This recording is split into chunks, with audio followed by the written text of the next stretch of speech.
we would like to, ideally. So let's talk for a minute or two about what is focus. So focus is a dynamic process of choosing what is critical to notice or do or recall. It's like a flashlight. It's your spotlight of attention. And just to continue with the romper room theme, if you can make a fist and put it on your forehead, you can do this. It's your spotlight of attention. And I know that's really corny, but sometimes if you think about wearing a headlamp and where you're looking and what you're doing, your light could be all over the place. We want to try to narrow it so that it's on what you're doing and not on what you're not doing. So focus is about how it's the spotlight of your attention, but it's also about how you direct your attention. So stress, worry, sadness, trauma, all negatively affect the ability for you to concentrate and persist with activities. Focus is affected by many things, including a loss of familiar routines, where and when you do things, and predictability, how and why you do things. So when there is some activity that interferes with a routine that you're used to doing, maybe you're traveling, maybe someone in your family is ill, things are disrupted, that will affect your focus. When there's a lack of predictability, like you're used to doing things in a particular order, and now that order is shifted, you'll struggle with focus. Human brains, especially those with ADHD, benefit from these habits of familiar routines and predictability. Now, people with ADHD often face challenges in several of these categories simultaneously. You all can benefit from some type of daily routines because these structures help you prepare for and adapt to what's coming. And this is also an oxymoron. This is often an oxymoron, excuse me, for people with ADHD, because many people with ADHD are like, oh, I hate structure. I don't like structure. I can't create structure, but I actually do better when I have some. And this is true for me too. I like to have a certain routine. Like I see my clients on a certain day, and then I have other days that I hope to set aside for writing, but then something happens and then I fill them up and then I don't get to do my writing. And so I'm not following the routine and I feel just uncomfortable. And then there are times where I don't want to have any routine at all. In the past 3 weeks, I've been taking some time and space to rejuvenate and refuel. And some of that has been hiking. And for me, that's the task of the day. I get up, I make some lunch, I go to the trail, and I hike. And then I come back and I put my feet in the freezing cold river and get some dinner and just chill out. So this, that was a very simplified routine, but it was a routine that felt very nourishing to me. So I'm curious, when you think about what kinds of routines work for you, what do you come up with? And can you put that into the chat? What routines do you have in your life that nourish you? Okay, that feel like you're getting done what you need to get. You're not just getting done something, but you also feel like it kind of keeps you on track. I have a quote in my book from a boy who said, I do things in a certain order. I brush my teeth, I put my do-rag on, and then I plug my phone in. And if I do it in a different order, it kind of messes up my night. So I'm curious for you, what routines serve you and how do they serve you? Laura says, getting into nature every single day. I love that. Anybody else have a routine? Paulina, you don't have one, so we'll work on that today. Denise, work out first thing in the morning. Oh, I'm with you on that. I like to work out first thing in the morning too, preferably outside. Amanda, connection with people. Melanie, I need and love structure. I get so overwhelmed, so I don't do anything. Lists and Habitica help me. Habitica is actually a really great app if you're not familiar with it. So thank you for listing that. I appreciate that. Let's see. Sleep hygiene, that's a really important routine. Fabiola, daily meditation followed by yoga and then elliptical in the morning. Prep me up great for the day. Oh, Fabiola, I want to come live with you because that sounds great. Denise, I'm drowning all the time. I work around others' priorities. So I'm going to make a note about that, about how to set your own priorities, so we can come back to that, because drowning all the time sounds really terrible and so frustrating. So nighttime to do for the next day, great. That can help organize. For some people, particularly those of us who run a little with anxiety, I encourage you to do a little brain dump before you go to bed of the things you want to remember for the next day, so you're not thinking about them and not going to sleep. It's like, okay, I have my list, I know where it is, I've emptied my brain, and now I can, transition into sleep and hopefully some, inspiring dreams. Cat, for me, it's as simple as making that first coffee and making it hot. Fantastic. Onisa, coffee at 8 p.m. with my husband starts the end of the day. Great. Part-time working as a cashier. Fantastic. Lindsay, when I wake up, I take my medication while managing my breakfast. If I forget or get in a hurry, it messes up my schedule, and I often forget my meds until late in the day. I just want you to know, Facebook is doing that thing where it takes away people's comments. So if I don't respond, please send again. Exercise, says Jess, then shower. That sounds great. Bob, almost none since I lost my job. I need to develop some. Well, Bob, this is your birthday, and so we're going to help you develop some routines. Well, I'm going to put that on my list to do too. Help Bob develop routines. So we'll be talking about that. Listing the task of the day and gym in the morning. Don't take methylphenidate. Okay, that works for you, Richard. Adeline, I'm searching for my ideal routine. I have established some: morning, get up, brush teeth, take meds, feed cats, then my days go wild. So you need a little more structure than that. This is being recorded, and you can get it on the replay. Eileen, I have no routine at the moment, and I'm suffering for it, struggling to start one. Okay, so this is a theme that's coming up. People are really struggling to create routines. Ironically, the people who most benefit from the routine and structure of the military are not qualified per their rules. That is interesting, Johnny. I do have some people who have ADHD and served in the military, and it was very helpful for them in actually training them to set up those routines. Lisa, apparently I had routines I didn't realize before the pandemic. When working from home more, than I didn't follow the routines, and I've been struggling to figure out my new normal.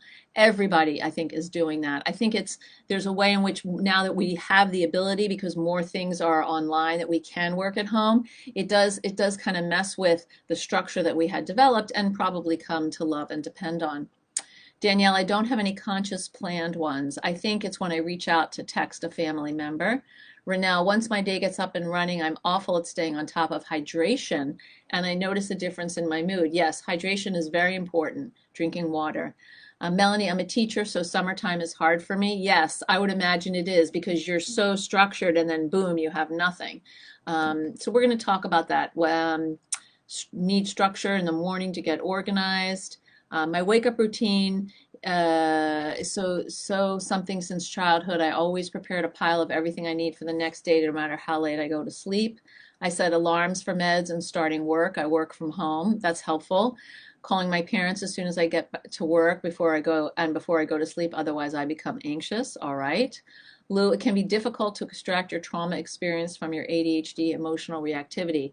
So for those who feel like they are drowning, looking into how rejection sensitivity might be affecting you could be a supportive. It has really helped me. Thank you, Lou, for sharing that. I agree. There are a lot of similarities between the trauma response and ADHD, but there are differences. Maybe we'll do a Facebook Live on that in the fall. Nicole, get up early before everyone else and have some alone time. Jessica, I try my hardest to use these tools. However, I feel as if my anxiety eats away at my positive approach. The app, it was Habitica. I'll put it in the comments. And while I'm adding something to the comments, I want to share with you a downloadable that you can get on my website. It's free, and it's about kind of motivating yourself, how to harness your grit and get stuff done. So that's there for you as well. Every morning I take your Adderall. That helps you. Why? That's a vacation and maybe some private tutors.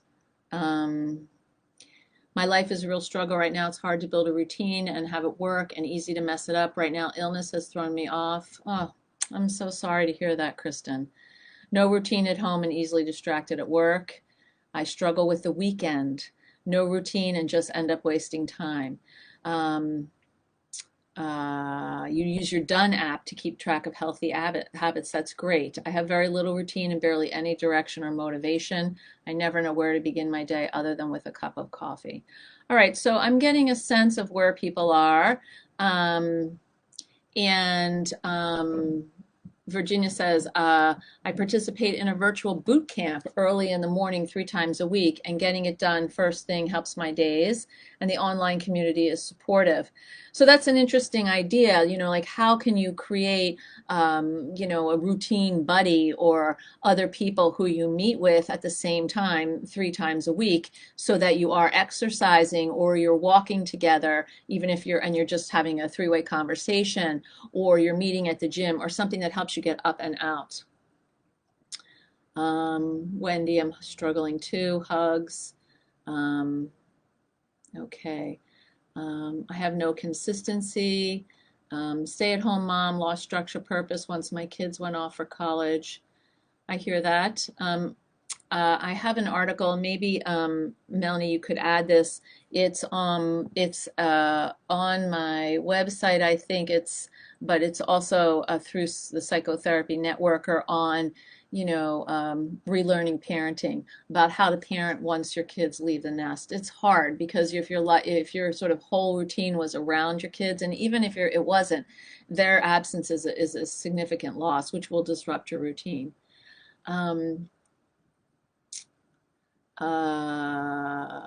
Okay.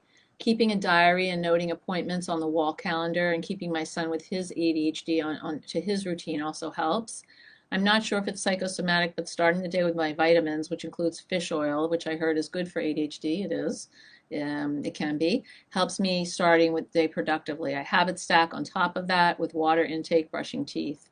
And Lila says, I care for others too much and it creates anxiety. I don't know how to put myself first. Okay, I hear what you're saying, Nicole, about a trauma ADHD webinar. You got it. We'll put that up there. I'll talk to the powers that be. Let's see. Okay, so I want to talk a little bit about how to create a routine and what gets in the way of it. So, we're talking about focus. I mean, it seems like there's a lot of interest in routines, but I want to say a few things about focus and then get to, what people have brought up, which is how do I create a routine for myself? And I work based on other people's priorities, and I can't figure out what my own are. So, one of the things that's helpful about routines is that routines fill in the gaps where your working memory may lapse.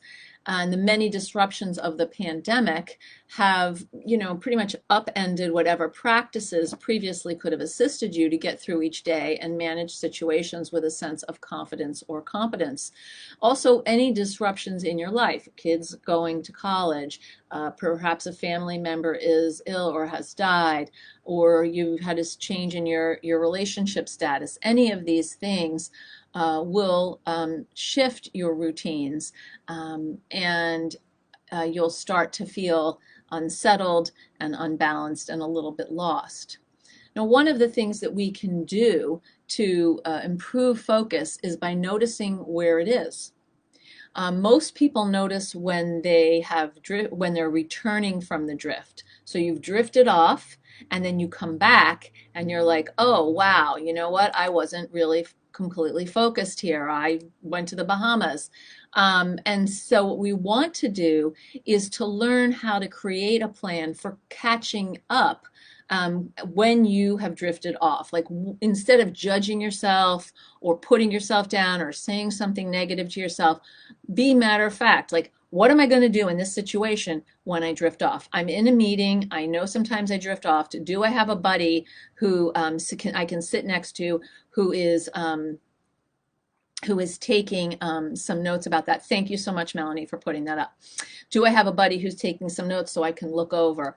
Or, do someone who I could elbow and they would write me a quick word or two about where we are? I think it's important that we lean into the people who understand us and are willing to help us, okay? Okay. So we want to be as intentional about what we're not going to focus on as what we are going to do, which means that we have to understand what it is that distracts us, okay?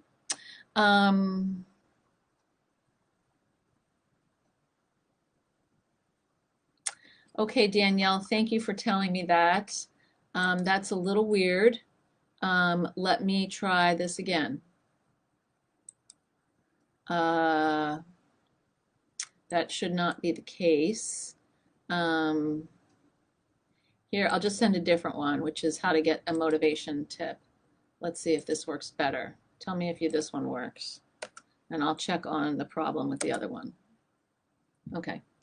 All right. So what I was talking about was that when we are intentional about what we're not going to focus on, then that helps us with the focus on the things that matter.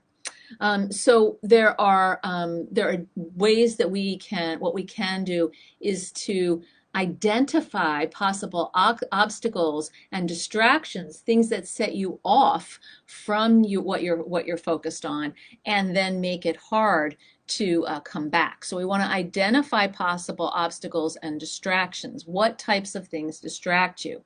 Then we want to reduce various notifications. So turn off your phone, turn off the banners on your computer, and then use different browsers for fun and work. Because if you're trying to use the same browser for work, but you have a tab open of shopping at your favorite online store, you're going to Etsy or something like that, then you're not going to be able to focus. So put Etsy on a completely different browser like Safari, which will make it harder to get to. So let's go back with a new question. Thank you for all the comments about bullet journaling. It is a lifetime of buying expensive planners and all sorts of things to stop me messing up. It really did help me. Thank you for sharing that, Shirley. I appreciate that. Thank you, Wendy. It could be overwhelming. Yes, I can see that. Cassandra, welcome. Hi. I cannot recover well if my routine is disrupted. My grandma died last August, and a year later, I'm still struggling to get back into a consistent routine. I'm doing the best I can, but it's frustrating that my brain is struggling to do anything consistently. I've relied on body doubles more this year than ever, and finally ready to humble myself and accept the help my friends have been offering to help me take care of the clutter that's built up over the last year. Good for you, Cassandra, for asking for help and then receiving it. And I agree 100%, Amanda, that when you create a routine for kids with ADHD, you need to include them, to not just respect their autonomy, but to invite their collaboration. Okay, so I want to continue saying a little bit more about focus, and then we're going to go into routines. So Kristen says, as silly as it sounds, nothing sounds silly to me, by the way, when trying to focus sometimes I get confused on where or how to start. There are so many angles and so many things grabbing my attention. That doesn't sound silly at all. Routines and triggers for when to start. Instead of 1 p.m., my trigger for loading the dishwasher is after lunch. Okay, so you end up going in circles, Kristen. That's great. All right, so, that's helpful. So let's talk about the different types of focus and how we can improve our focus. Amy does add something that's really important, which is routines and focus have become increasingly difficult since menopause. And this is true for a number of reasons, because estrogen and progesterone modulate a couple of neurotransmitters in the brain. They work with them. One is ACH, that has to do with memory. One is dopamine, that has to do with pleasure and satisfaction and motivation. And the other is serotonin, which has to do with mood. And so what we're finding is that a lot of women who may have not necessarily shown the signs of ADHD before menopause, or had mild signs and somehow managed it with their intelligence or their competence, once they went or started the menopausal process, the difficulty of organizing and some of the symptoms, the latent symptoms of ADHD, reared their head and have complicated life significantly. Okay, so I want to say a few things about the different types of focus. So there are 4 types of focus. The first one is selecting, choosing what to focus on. And I saw that a couple people wrote that it's hard to know where to get started. So let's talk about that. How do you choose what to get started on? And this has to do with the ability to plan and prioritize, which is really something that many people with ADHD and neurodiversity struggle with. So what happens is that for many people, everything seems the same level of high importance. It's hard to differentiate between one thing and another. So ideally, what we'd want to do is to use the urgent and important matrix to be able to see what things are urgent. Those are time-related issues versus what's important, which is a value-related issue. So in order to enhance prioritization, part of what helps is to be able to zoom out to see the big picture. One of the things that happens for many people with ADHD is you get stuck in the forest or in the weeds and you can't zoom out to see the big picture. And when you add anxiety or depression into that mix, it's even harder to see, okay, what is the big picture? What are those mountain peaks that are coming through the clouds? That's the thing that's the important issue. It's the biggest, and it's calling for me. So one of the things that we want to do is to be able to look at what we're facing and see what the priorities are. So we want to identify things in terms of urgency, what's a time deadline that I'm facing, and importance. Okay, so what's something that that matters to me, that's a value that I have. When I do it, I'm in the flow, I'm in the second quadrant. So most of us spend a lot of time in quadrant 1, which is the quadrant of crises. Things are urgent and important, and we always feel like we're dealing with emergencies and we can't ever get to the place of quadrant 2 where things are not urgent but they're important, and that's when we feel like we're in the flow, like we're getting stuff done. We remember to get a haircut, we remember to set up a dentist appointment, we turn our report in for work on time. Okay. So when you're struggling with what to prioritize, one of the things that helps is really to do a brain dump of some of the things that you're facing, and then to take that list and then to make a second list that's smaller of the things that have a time pressure. Just those. And let's do those.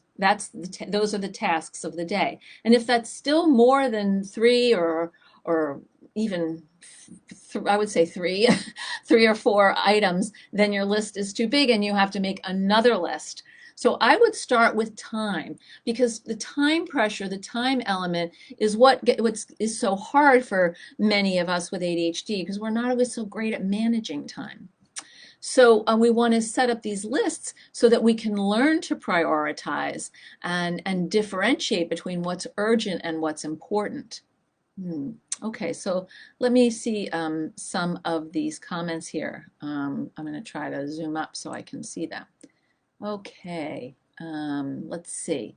A couple people about everything being the same level of priority. Kat, I set out to prioritize the bigger and more urgent tasks, but as the week has gone, I focus on things that are valuable to me. Example, client-based work versus my own driven products. I wind up anxiously trying to finish what I should have prioritized, and it's very rough. So that's a really good point, Kat. And I think what you're talking about is that, we end up prioritizing things maybe that matter to other people, but may not be something that actually is our heart's desire. And in those cases, what we want to do is make a chunk of time You know, you could even say like heart's desire or my priority. Someone said that they're, you know, I'm always drowning. I'm always dealing with someone else's priorities. Well, that's because there's no time for your own priorities. And one of the things that happens is there's a sense of pressure. Like I need to get all this done now. Right? This has to again do with that time management urgency factor. So if you can lay out your priorities in terms of time, that will help. The second thing that we want to do is we want to pick one challenge for our focus. Like what is our main focus challenge? And work on that and create an ideal response for that. So could you put in the comments section, what is your main challenge? What your one main challenge with focus? And let's brainstorm a little bit about how we could respond to that in an alternative way. A million interests I want to do equally. Right. And so when that happens, we have these millions of interests that we want to do equally, our brains get overwhelmed. You can't even see the forest. You're like, you're in it and there's trees everywhere and you don't know how to get out and you just want to probably sit down and cry. That's what I would do. Like, I'm lost. I don't know where I am.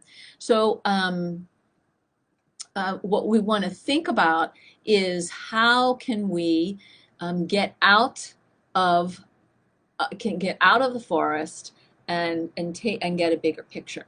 So the thing is, what we want to be able to do is to look at the forest and say, okay, what things have time deadlines? What are those time deadlines? And then starting from what's nearest due to what's further out, you create your priority list. Eileen says, I try to get organized with a list, then mark everything as an A. I finally pick up, thank you, Facebook, for getting rid of that. I finally pick up the A's and I don't know what. Can you please repost? We have to remember that it's not about keeping up with neuronormative, but accept our own. Exactly. You're not trying to compare yourself with neuronormative people. You're trying to just do what works for your brain and be part of a community of people like this who similarly struggle.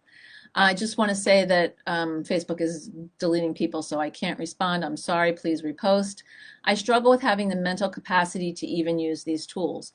Right. So one of the things that happens is that you're so overwhelmed that even using something that I'm suggesting, like what is one challenge for your focus, feels like too much. So I think that what's important is to break things down into smaller pieces. So, if you have trouble focusing and you notice there's something that distracts you, right, put that on your phone into a voice memo right away. I notice what's distracting me is this, or I notice what's distracting me is that, so that you can start to have a record of what it is without trying to hold it in your brain, which taxes your working memory, and then you feel bad about yourself too. One of the things, Amy, you said you struggle with is staying on one task with being distracted by another. Denise, many competing priorities. Yes. Getting your son to college, self-care. Main challenge is definitely the motivation to actually focus. I just have none lately. So if you're lacking motivation to focus on anything, what's getting in the way of that motivation? Tell me. I'd like to know. Because when we're not able to motivate, it's usually because there's a part of ourselves that is, holding us down, that is telling us something negative, that is trying to protect us from something that it's worried about or it's afraid of. Or so what's going on, do you think, that is holding you back from motivation? Sorry, overwhelmed now. Getting done what I'm supposed to. I have a very hard time, very consuming day job and business I run on the side, so focusing both has been a challenge. Yeah, so this would be hard for anybody, Tanya. So, again, in situations like this, you really have to block your time and stick with your time blocks, and that can be challenging. Virginia, having never received any professional development or mentoring when it comes to project management, I'm realizing that my time blindness is huge. I think that Attitude has a lot of interesting stuff on time blindness. That's also something that we can put down as a good a good topic for a webinar in the future. Um, Nadine, my one main challenge of focus is relationships and how not to get emotionally attached to everything a person says or does. If something goes wrong, I want to be able to focus on work or school without stopping. Right. So that has to do with, some, rejection sensitivity and actually being able to set boundaries for yourself around being and saying something to yourself like, I do not need to take this personally. This is not about me. Any interaction with someone is 50% them and 50% me.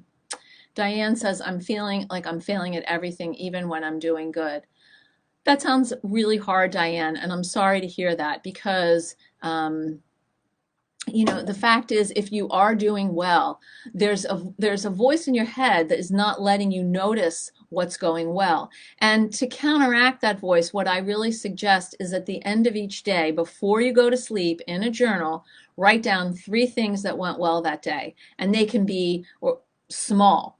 Like they could be, I made a good cup of coffee. They could be huge. My boss loved my work today and gave me a positive review. They could be medium. I cooked a good dinner. So whatever it is, maybe some days there's 5, maybe some days there's just 3, but really to come up with 3 because we want to nurture that positive outlook instead of seeing what's always wrong. Cassandra, I've worked, Cassandra, it went away.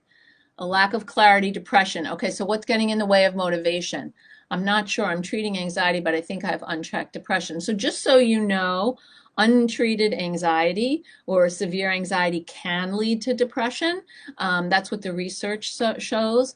The main challenge is that I resist discipline. I can't stand regulating myself for a long time, extremely stressful. So Yasser, I think if you resist discipline or you can't stand regulating yourself for a long time, do it for shorter amounts of time. How long can you stand it? If you can, work in a 15-minute block, use the Pomodoro method, the tomato timer, and just set yourself up for 15-minute blocks with a short break and another 15.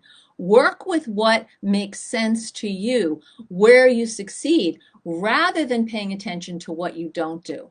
I hope the video is not glitching. Lila, I'm always overthinking what a specific person in my life is going to do or worrying if some argument's going to happen, but it doesn't happen. I overthink and it's affecting my sleep. I have insomnia and I go to sleep every night at 3 a.m. That sounds really stressful. And here's the thing. You can't control what other people do or say. All you can manage is your response to it. And so if you're worrying about what other people are doing, that is toxic worry.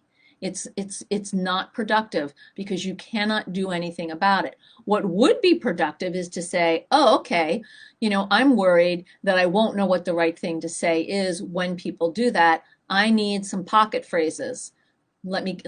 Such as, I need some time to think about that. Let me get back to you. Or, I didn't like the way you said that. Could you repeat it, please? Lack of motivation and executive functioning. Listening and reading are big challenges.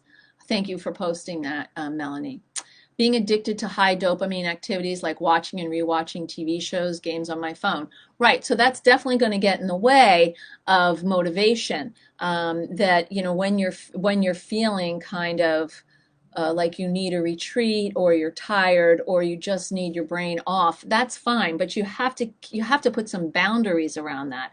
Otherwise, that's your whole day, and then you're going to feel bad about yourself. So I think setting alarms, having a buddy call you, if you have a partner, asking them for assistance. I have a problem with time blindness and object permanence. Wow, this really struggle with what I think about. Thank you. I worry that I'll never get better and ever reach my long-term goals. Okay, Lorenzo, I hear that. I have bursts of ambition, but mostly distracted and dispersed. I get depressed because I often feel out of control meeting my goals. So when I read this, Lorenzo, what I want to say to you is, are your goals too big? I know that I have very high expectations for myself, and those high expectations are part of the problem because nobody could meet those. Okay, so when we have goals that we're not meeting, we might need to size down the goal for a while so that we can meet it put it in our book, our journal at night. Hey, I did this thing that I said I was going to do, so that you can start to feel a sense of progress rather than a sense of, oh, I never get anything done. I am, whatever you tell yourself, I'm a loser, or I'm not smart, or I'm not worth anything. Mm. Thank you, Lila, for saying that. Diane says, I rewatch TV shows all the time. I have to say that sometimes I will rewatch an episode or two, particularly if I'm feeling like stressed out. Um, I make a list and it feels good to get something completed on the list. Absolutely, Mickey. Denise, I have ADD and my son, who's entering his freshman year in college. I make lists and that helps me manage my load, but my son does not. He seemed to have found a tool that works for him. He does not want to take meds, would love a webinar on helping a college kid with raging ADD succeed. Well, I did 2 webinars on this actually, and you can find them on my website. You can also find things on Attitude, but there's definitely a webinar that you can purchase on my website exactly on this topic. Reading uninteresting text during my studies is hell. I drift off. Texts that interest me, I can spend hours without losing focus. So generally, I think it's important when you're studying not to look at your phone, not to read your texts, but to have a break time. Again, you're going to work for a period of time for as long as you can concentrate. Take a small break, work for a second period of time, and then take a larger break where you look at your texts. Unless you are, the President of the United States who is managing multiple issues, or some government official who needs to read their texts every hour, probably you can take work for 50, 60 minutes and then come back. Johnny, I work in a role that takes me inside and outside constantly. It's extremely hard for me to change tasks, which is required of me. One might be digital, but then I might be needed somewhere else. There are tasks like emails I need to respond to or send, and I purchased a Surface Go 3 tablet to do stuff on the go, and it was great initially, but I find that being in my bag makes it hard to have that spark. Oh, sorry. Yeah, you can be distracted by having that thing. So it can be helpful to have it, but then you can sort of find that you're drifting off to it. It's when you have a job where you change environments, where you change tasks, that's hard for a lot of people, particularly those who are neurodiverse, because there's that shift.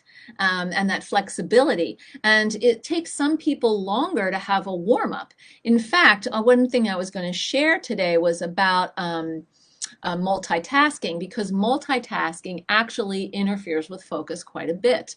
Multitasking doesn't really exist in the brain. It slows productivity, it changes how we learn and think, and it can increase superficiality in social relationships. Really, what multitasking is doing is splitting our attention. Every time we switch from one thing to another, we're changing our attention, so we're not concentrating on either task. And then you need a mental warm-up to resume the suspended task, so efficiency goes down. So if you have work where you are changing and shifting from thing to thing, then you need to give yourself a little time to make those transitions so your brain can catch up. Otherwise, that creates that sense of overwhelm. Okay, more from the comments. There are so many comments. Exhaustion from parenting and high conflict custody. I'm trying to maintain routine and boundaries. When he's gone, I struggle.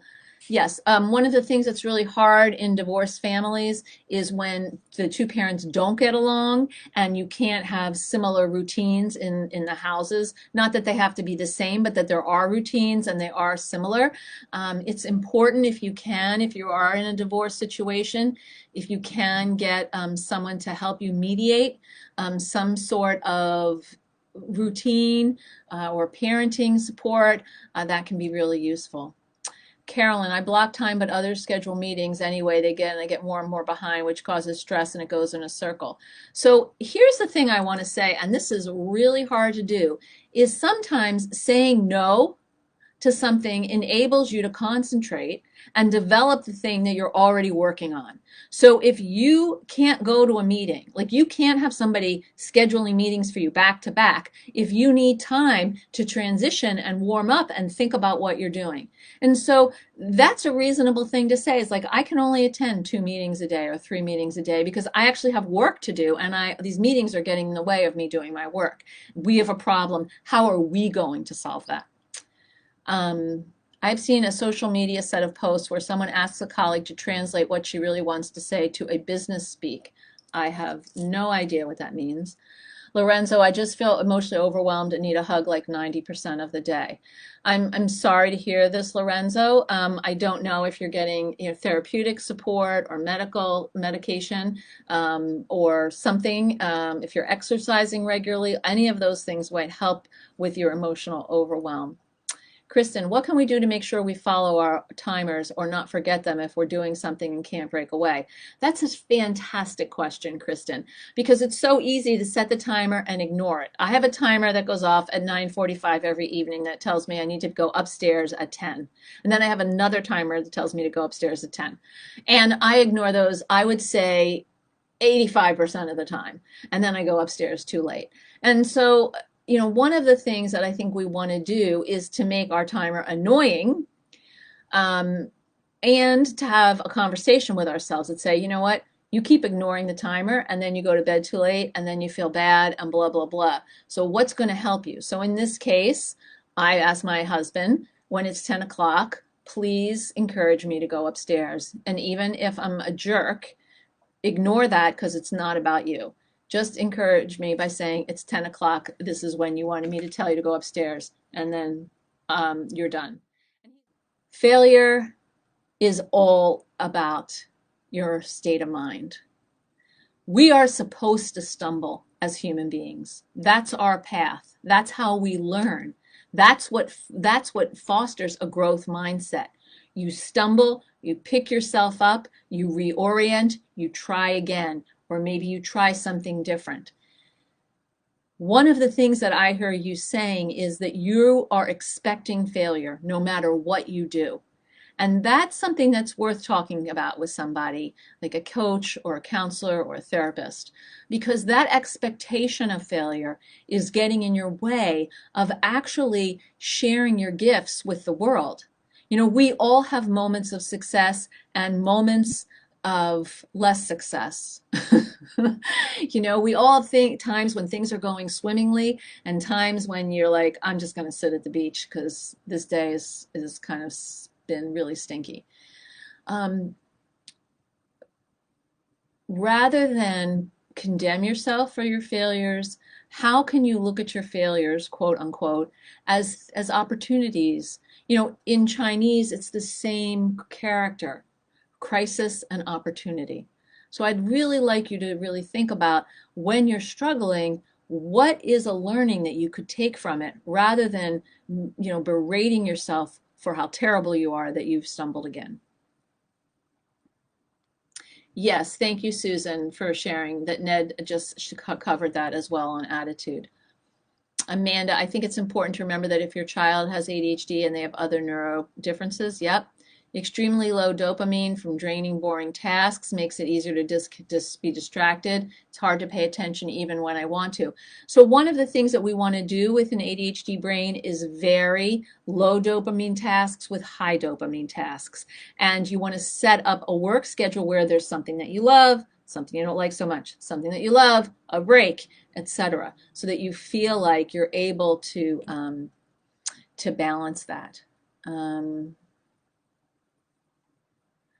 Hugs release so much stress. I'm holding in my body. Yeah.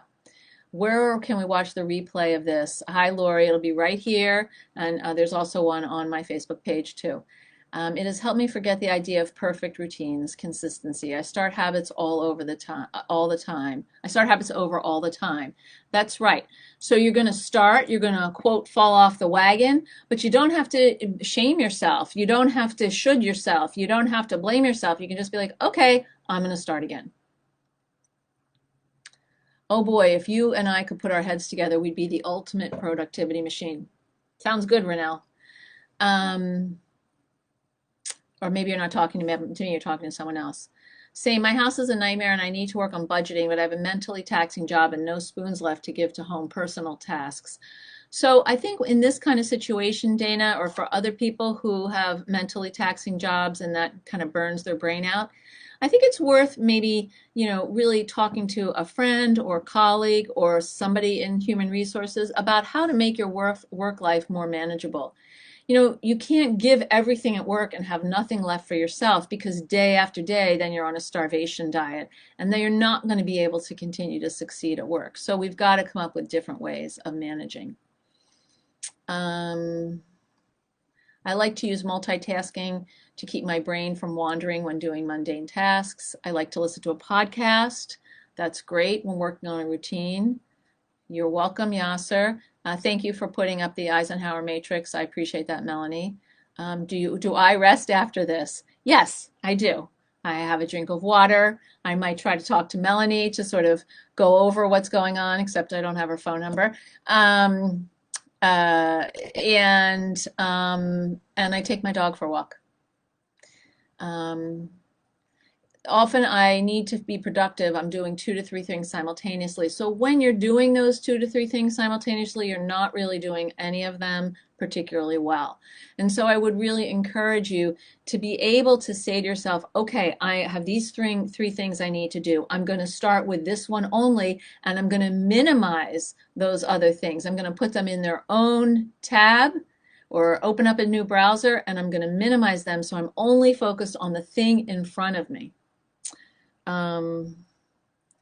Okay. Writing 3 completed tasks, working in 15-minute blocks, writing more urgent and important lists. So many things I know, but I forgot because I'm overwhelmed. Okay, I'm sorry that you're overwhelmed because I gave a lot of information today, but you're right. Writing 3 completed tasks that you feel good about, working in 15-minute blocks or 20-minute blocks, whatever makes sense to your brain, and using urgent and important lists based on the Eisenhower matrix that Melanie posted above. The second one I posted didn't work either. Okay, so I'm not sure what's going on with my downloadables, why they're not working. This is very frustrating to me. I will copy this and put it in one more time. Here we go. This is about motivation. This should work.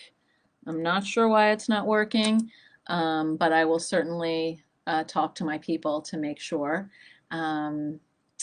Thank you very, very much, everybody. We went over a little